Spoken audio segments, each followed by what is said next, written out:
बहुत बहुत नमस्कार और आपका धन्यवाद कि आप लोग यहाँ आए। और हमेशा जब भी यूनिवर्सिटी आपको रिक्वेस्ट करती है आप आते हैं और हमारी बात सुनते हैं और हमारी यूनिवर्सिटी को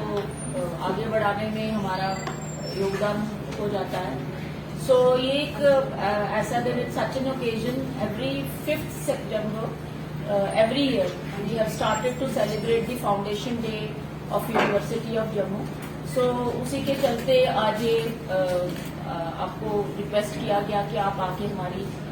बात सुने और आगे हमारी सोसाइटी में हमारी अचीवमेंट्स को शोकेस कर पाए। रिस्पेक्टेड ऑनरेबल वाइस चांसलर साहब हमारे साथ मौजूद हैं जो आपसे हर तरह की जो पिछले 1 साल में हमारी अचीवमेंट्स है उसके ऊपर रोशनी डालेंगे। लेकिन बिल्कुल कुछ शब्दों में जो कि क्योंकि मेरे पास डीन रिसर्च स्टडीज हूँ मैं इस वक्त यूनिवर्सिटी की, मैं सिर्फ इन शब्दों से अपनी बात को समाप्त करना चाहूंगी कि पिछले 1 साल के लगभग 1 साल में जो यूनिवर्सिटी ने रिसर्च के एरिना में कदम बढ़ाए हैं वो हमारे वाइस चांसलर साहब की लीडरशिप में वाकई में बहुत सराहनीय कदम है, जिसमें दो तीन चीजें जो कि हमने रिसर्च को लेके की है मैं उस पर कुछ कहना चाहूंगी। सबसे पहले हमने NEP 2020 की जो ट्रांस डिसिप्लिनरी रिसर्च प्रोजेक्ट्स हैं उसमें लगभग 1 करोड़ की हमने प्रोजेक्ट्स जो है मल्टी डिसिप्लिनरी टीम्स को यूनिवर्सिटी के फंड से ही फंड किया है। और इस वक्त 12 रिसर्च प्रोजेक्ट जो ट्रांस डिसिप्लिनरी एंगल से हैं इस वक्त हमारे जम्मू यूनिवर्सिटी के प्रोफेसर स्टूडेंट्स की भागीदारी के साथ आगे बढ़ा रहे हैं, जिसका समय समय पर हम जो है आपको बताते रहेंगे। दूसरा इनिशिएटिव जो पिछले 1 साल के अंदर हुआ है कि आज तक हमारी यूनिवर्सिटी की रिसर्च पॉलिसी जो है जो कि एक UGC का मैंडेट था वो बाहर नहीं आ पा रही थी। सो वाइस चांसलर साहब की लीडरशिप में जब मैंने DRS ऑफिस को संभाला है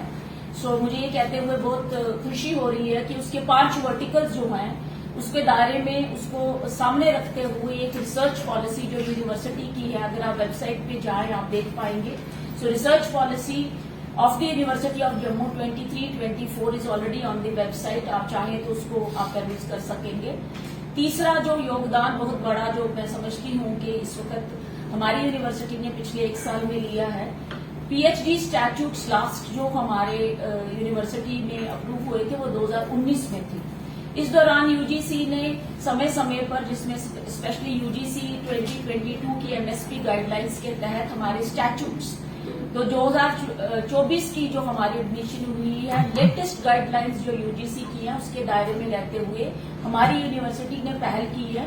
और we are one amongst the few universities in the country जो कि UGC की टोटल जो गाइडलाइंस है जिसमें नेट की लेके ही PhD की एडमिशन होगा वो हम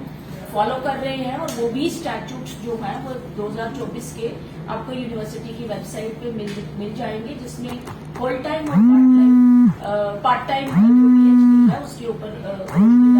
और तरीका पूरा उसमें